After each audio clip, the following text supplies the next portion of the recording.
Hi guys, to everyone. I want to give a huge welcome back to our friend Bones from Tailgunner. How are you? Hey, I'm good. How are you? Fine. Here it's come back the winter. Really? Here is super nice at the moment, actually. What's wrong with the world? Can you Yeah, please it's like explain? sunny in London. I know. How many degrees are there right now? I don't know. I'm not sure. But it's not like it's like still springtime, like a little bit cold. Yeah, it's not like it's not hot, but it's like the Yeah. spring is there. Yeah. So it's been almost a year we did the last interview. It was around June. So when the EP was about to be released, and a lot of things happened. The re-release of the EP. So I want to start about that with the Atomic Fire. What happened? How do you get it? I mean, that's a big things, and the re-release of each singles again. So I'll start. Yeah, I mean the singles was our idea actually, just to have something to hype back up again for the album because with Spotify, it's like so everything that was released last year that we put out on EP has been remastered Yeah. for the debut album, and obviously we want to have these new masters. I mean, we're gonna have the new masters on streaming sites and stuff when the album comes out. There will But be we didn't. the old song. There will be like a Revolution Scream, Guns for Hire in the album too. Yeah, so like we didn't want to have two versions of the same songs on these sites, like the old master and the new master. So we just pulled everything off. Okay. And then like re-released like once a month or every 4 weeks from the start of the year up until when the album's coming out. So it was cool. It was like a nice way to remind people of everything that's on the Crash Dive EP. And then like by the time the last one comes out in like the next couple of weeks after is going to be the album. So it's worked out really nice. And now, of course, you signed with the label. So it's getting bigger since the last time we spoke. Yeah, it's been cool. Like, I mean, Marcus, the guy who runs our label, he's worked with so many killer bands over the years. You know, like Halloween and Accept and all of these bands. Been like an influence. And he was on to us like for quite a while. I think even from when we first released Guns for Hire. Yeah. Like over a year ago now. I think he knew about us then, and then just waited for us to put a few more songs out and stuff, and then we got chatting. And it was after the second tour that we did in the summer last year. So in the summer last year. We put out the Crash Dive EP independently, did a UK tour, and then straight after that tour was when we had a meeting with him, and then it went from there. That's amazing because of course it was just a matter of time that you got signed up. It was just a matter of time, and that's the beauty of it because you just started by doing everything by your own, completely from everything from the picture merchandise. You did everything by your own. So just, I mean, as well. Everything, the mastering, and after a year, after not even a year, you got signed. So that's a kind of rewarding as well. Yeah, 7 months. Yeah, and like I said, you woke up and knew the second, the third, the fourth new wave British of heavy metal again. You're like the Tiger of Pantang of the second generation. Fourth, I don't know, I forgot, but of course. The new Tiger of Pan. No, I don't want to compare you to anyone else because it's like Tailgunner now. Yesterday, I found out to say to a friend of mine that right now I'm listening more to as a heavy metal to Tailgunner than Iron Maiden itself. Oh really? Yeah. Well, that's. No, I'm not kidding. I know Guns for Hire in my mind, like each song, Revolution Scream. It's basically. Every time we go out in the woods, in the forest, there are always your song, your music. Because I mean, yeah. And remember when I was wearing as well your t-shirt, because one thing that I loved, and if correct me if I'm wrong, you did as well the merchandise for every single that was released. We are at the moment. So like when Revolution Scream was the first remaster to come back out, and we had merch for that, and now it's Shadows of War. True. And Friday this week, the remaster of White comes out, and that will have merch with it as well. So So it's like every 4 weeks. So 4 weeks from this, because White Death comes out on this Friday. So 4 weeks okay. later will be Crash Dive. Crash Then 4 Dive. weeks Guns for Hire. Okay. Then 2 weeks after that will be the EP again. Okay. And then 2 weeks after that will be the whole album and a new music video. So it's we are getting there. Okay. So oh my Yeah, god. the album comes out right in the middle of the summer. So of course I wanna just let's go a little bit because it's I'm blown up. I'm like, okay, what is going on? Okay, so a new video will come out. So is of course it's a new single, of course. With the new video. Yeah. So what can Yeah, so you say about that should be when the album drops. Okay, when the album drops, there will be with a new video. And what is going on with the new album? I mean, there will be different songs as well. For example, in the sound and the lyrics composing, because the lyrics are as well amazing that you wrote. Like remember, White Dad was amazing. So, what is in the album? Tell me what can you say? Of course, because of the. So the album, like everything that was on the EP is recorded in the same sessions as when we did the album. So everything from the Crash Dive EP will be on the album, Okay. and then another 5 songs. Okay. So there's more kind of styles and different sorts of tunes on the record, because we didn't want to put everything that we do like stylistically onto the EP. We want to save some back for the album, and like that people might not expect, so different. Like different a kind of a bits. surprise effect. Yeah, there's an epic on there as well, which is cool. That Craig wrote actually, because I really want to close this album with a long epic song. And when I was trying to write for this album, this is a few years ago, I didn't have the ability to write that kind of song. And then Craig brought in this tune that's called Rebirth to rehearsals one day and played us the demo, and I was like, well, that's going straight on the fucking album. So I'm really looking forward to putting that out and seeing what people's reaction to that is, because it's the only song on the album that I didn't write. So it's really cool for me to like have a piece of the album that I'm a little bit more like detached from. Okay. Because of course, yeah, but as well, it's kind of always being also, I mean, the connection of the band is amazing. And what keeps it as well different between other bands is that you keep your because your fans updating all the time. This interaction of the Friday release on the social media, on YouTube. I mean, it's something nice. I mean, and of course, I hope you will keep on doing that as well. Because for sure, we have to do more. Yeah, you have more that you will drop as well, like for example every Friday. Like yes, podcast is already yours. I mean, like a few weeks ago, we got together and we were filming.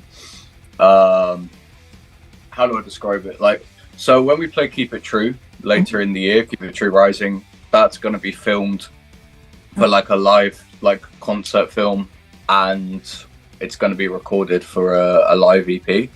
Okay. And I thought it'd be really cool, like, okay, if you've seen the old Airborne documentary, It's All for Rock and Roll, to do something like that. So like a few weeks ago, we sat down and we like built a set and everything, made it look like the old like behind the music things, and then it's just spent some time like individually talking about like ourselves and how we got into music and the story and everything, and then like half an hour all of us in the shot like talking about the band and different memories and things. And I want to cut all of that into like the live stuff and stuff from like on tour when we're in Germany and in the UK. Yeah, because so all of that will come out at some point. And which is beautiful as well, that you're gonna go in the live. That first, of course, I want to mention the closest live, which is big, where Bringer and Hell Ripper. How does it happen? I mean, I know James because we did a lot of interviews as well. We're Bringer as well, but it's an amazing gigs. It's it's in Birmingham, right? Yeah, it's in Birmingham. It's actually one of the first places that I hung out with Pat, which is pretty cool, and where we met Olaf from Enforcer and spoke about the album. So it's a nice kind of like full circle thing. I'm a really big fan of Hell Ripper. I really like the music, so It's it's going to be very, very cool to play with them. That's And especially to play straight before them, I know that it's good. It pushes us to be the best that we can, because if we're not, we're going to get absolutely you don't destroyed. need that. Yeah, you don't need. At least you don't cook spaghetti and throw on the floor on the floor on the ceiling the spaghetti. Yeah. I mean, it's gonna be okay. I mean, at least like that, if there is some Italian, will appreciate that. Like maybe give me some spaghetti sauce. But I think it's gonna be okay. And but as well, you're going in a lot of festivals. Not only so that you are going to Germany.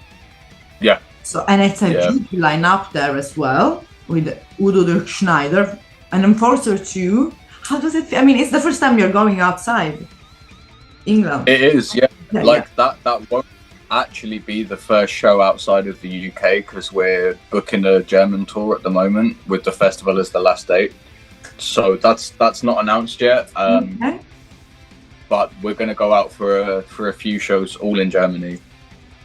Keep It True is going to be great, like you say, playing with Udo and Enforcer, Vaders and stuff. And the band Wizard, the Swedish band, they're on the same day as us, which I'm really looking forward to, because that's the sort of like festival you can only really see that kind of band there. So I'm really, really thrilled that they're playing. It's well deserved, you know, because already you are in the mainstream of this big band.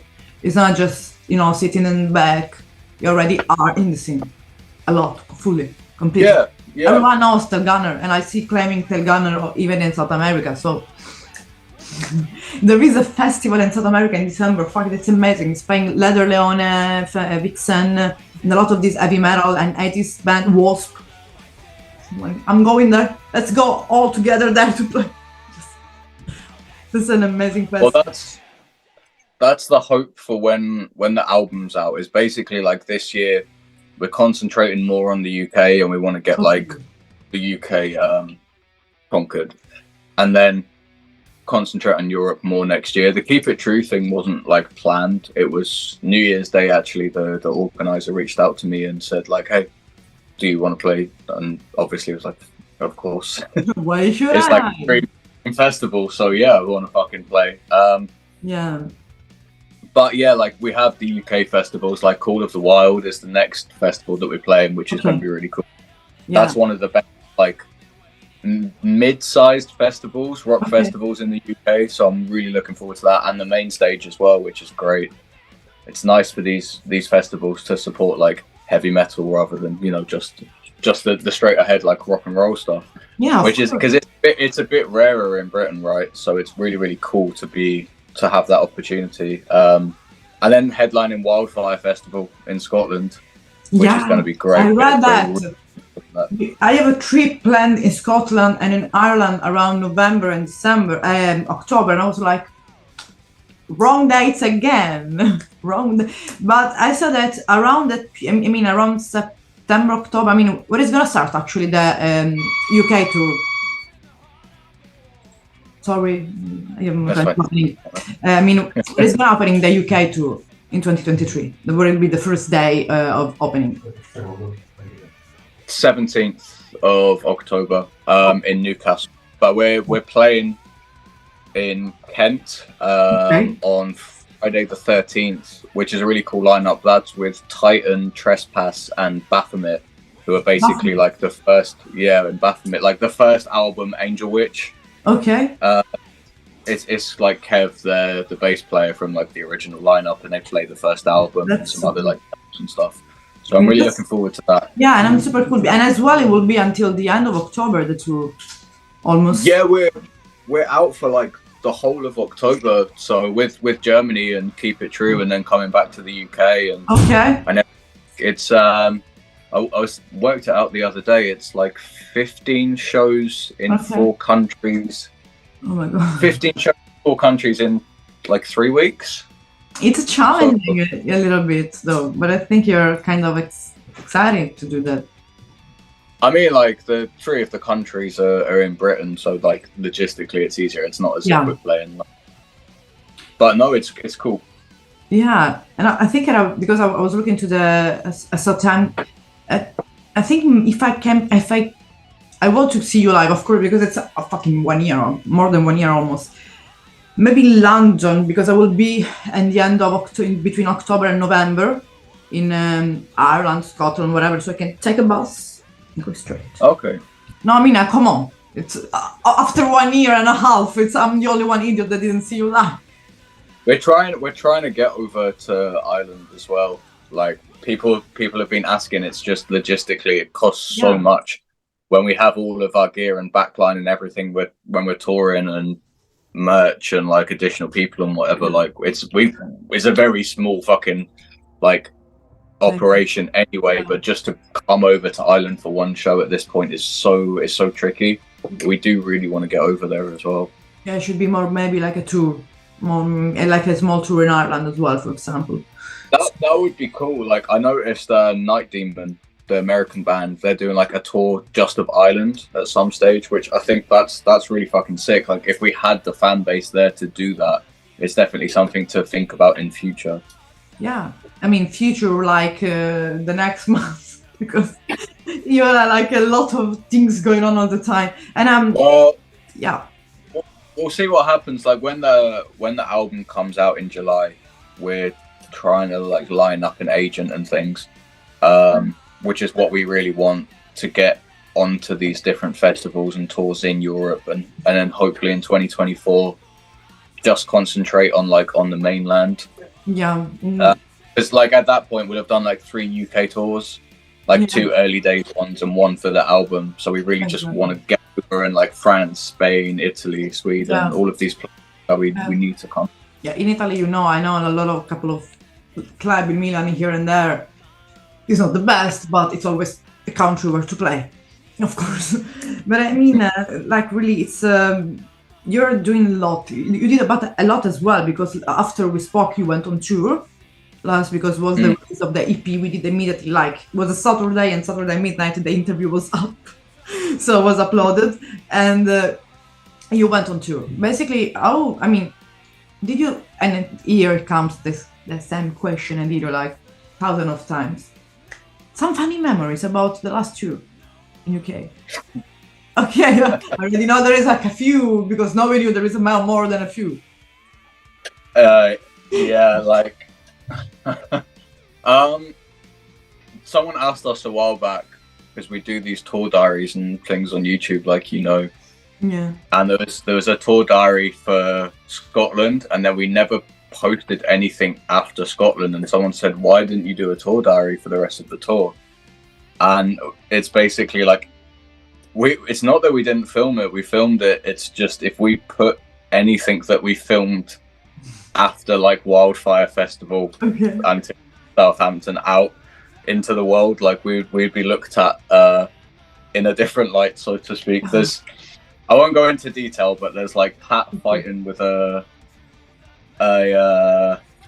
don't even know, a crackhead basically. There's all sorts of shit. So that was probably my funniest memory from of course the funniest memories. But I think that are as well the beautiful memories, like the fans that are really getting crazy in your show, and you can see it as well in your video and the release that you do on the weekend. So, yeah, and that was shot in Liverpool. Like we love playing. They're fucking crazy. It's always a really good crowd. Really looking forward to getting back. Yeah, basically it's like the I don't want to say the main city, but it's like when the main fan are like the base fan, the fan base.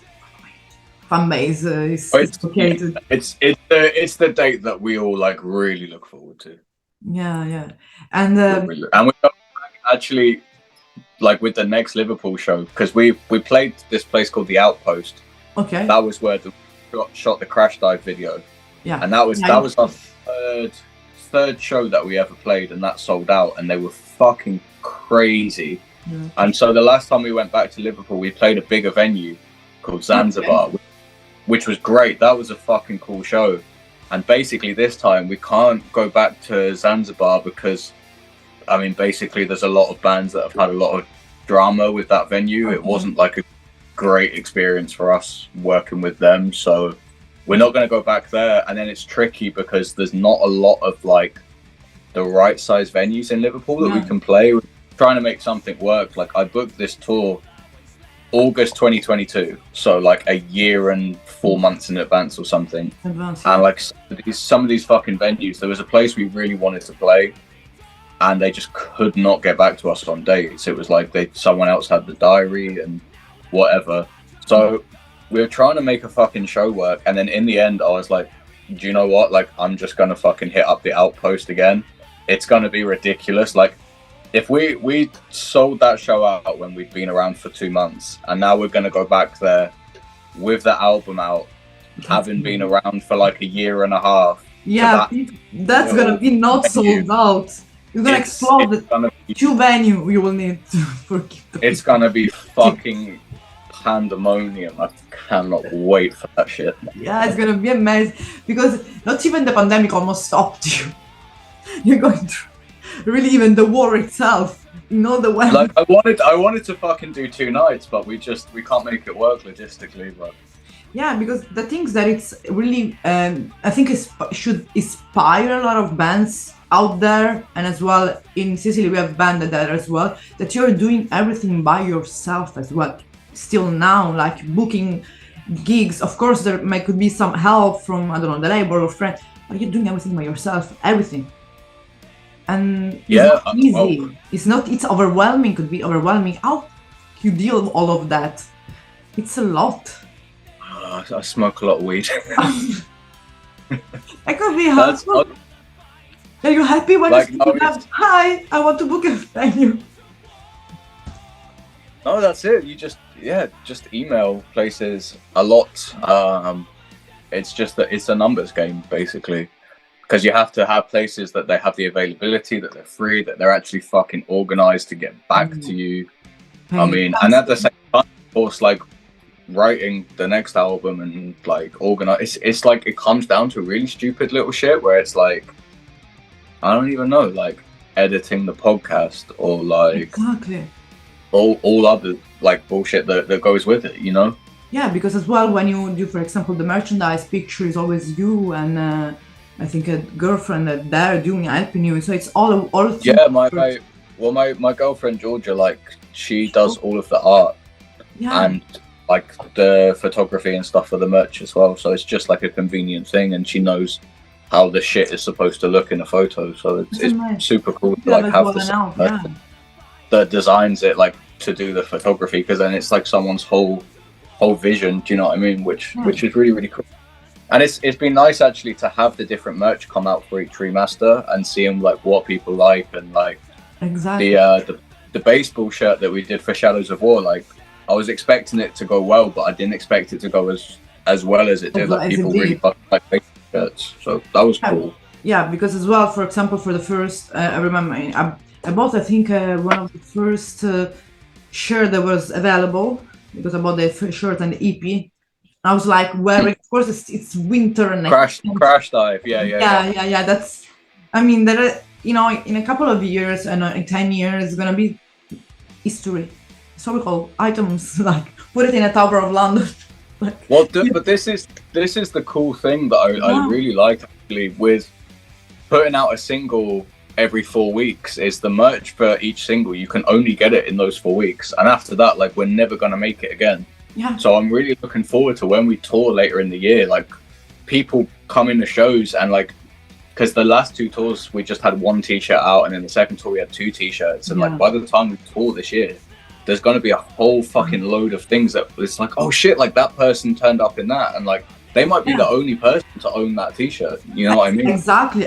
It's really, really cool for fans. Is like, it's not like we're asking people, and it's really important that they know that we're not asking people to try and buy something every month, right? Like I wouldn't do that for my favorite band anyway. Like, maybe people buy 1 band t-shirt a month or something, and it's not always going to be us, but it's like, if you really like a particular single on the EP, like say, I don't know, White Death, and then you know, like, okay, it's been the first couple of singles, first couple of remasters, like Revolution Scream and Shadows of War, but you know White Death's coming up, then you can hold back and like, okay, I'm gonna fucking wait and see what merch they drop for that. Yeah. Or if you don't, and check that. like, oh, I know like Crash Dive is coming, and maybe like they want to pick up like Crash Dive merch because like Yeah. that's their And favorite there will song. be So all the people then it's selling cool. and exchanging They'll be the shirts. only.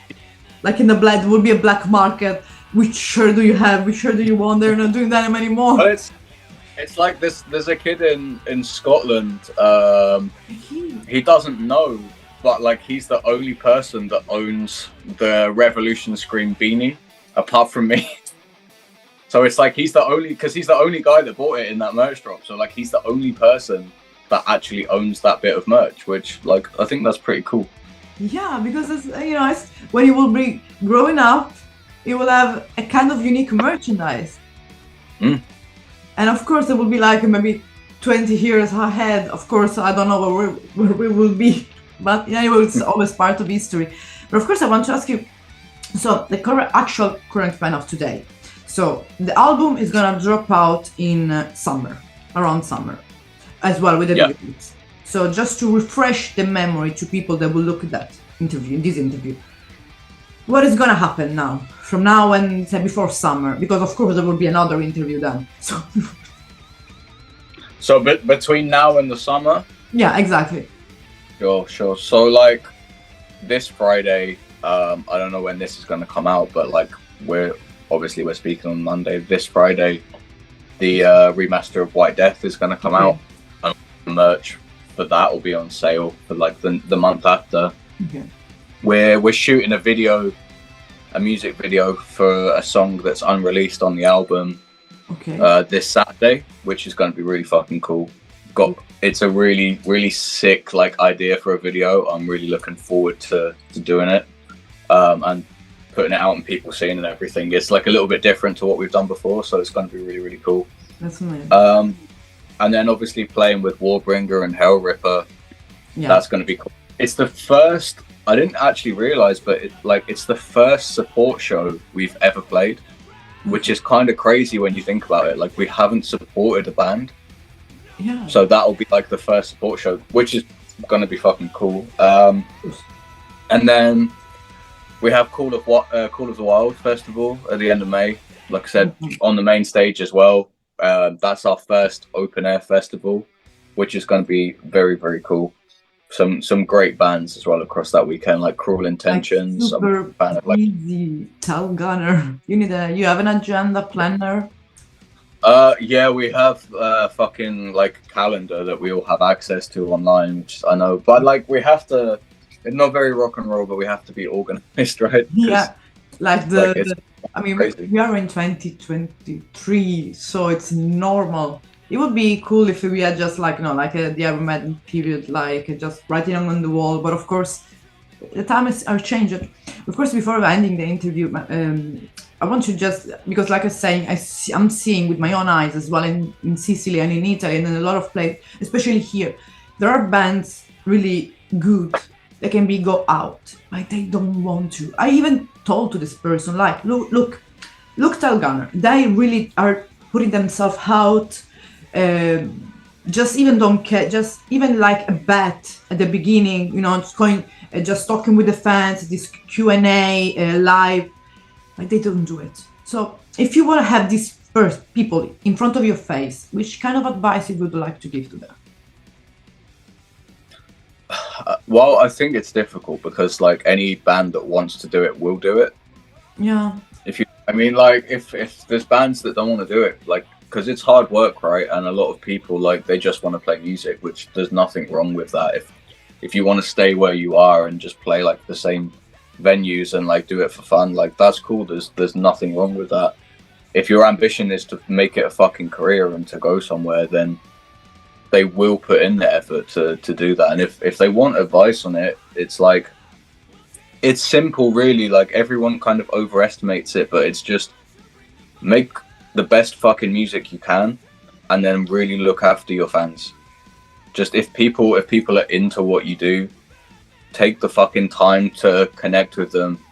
And you can do that by talking to them or by making like now it's called content for them to fucking watch. Make different like videos for people to check out and just let them like remember what it's like when you got into like one of your favorite bands for the first time and you become obsessed with them and you just want to know everything there is to know. You want to watch all of these interviews and find out different things. Like, Exactly. be that to someone, you know. Yeah, because as well you are having these. You had a new way to approach to the new generation, because that's what matters, and as well to the oldest generation. But what can I say? Thank you so much, Tom, because it's always a pleasure. It's always fun, and we always have a lot of things to talk about it. And I hope one day to see you. Like I will say all the time, my ideal lineup it would be Leather Leone, you, and this new band that I found out last week, Midnight Vice, which are they the frontman is fucking insane. It's amazing. That would be like a fucking amazing lineup. And Forcer as well. It can be all the heavy metal. Maybe Judas Priest as well, you know, like a big opener. So thank you so much. And let's, of course, before the summer, we will do it again. But it's always a pleasure and looking forward, and always sharing is always the everything you're gonna release. And you're doing great job. And come on, since the first interview, you became in a band in a mainstream. Fucking huge band you are right now, not even more, just like new band. New band was in 2022, 2021. Now you are far ahead of that. So good luck with everything. Enjoy the rest of the day, night, no, that night, because we are almost in the same time. And greetings to all the other guys. And see you soon, of course. Hopefully this time. Yeah. Thank you so much. Yeah. No, good to speak to you. Take care, yeah? Yeah, of course, as always. Bye, Tom. Bye.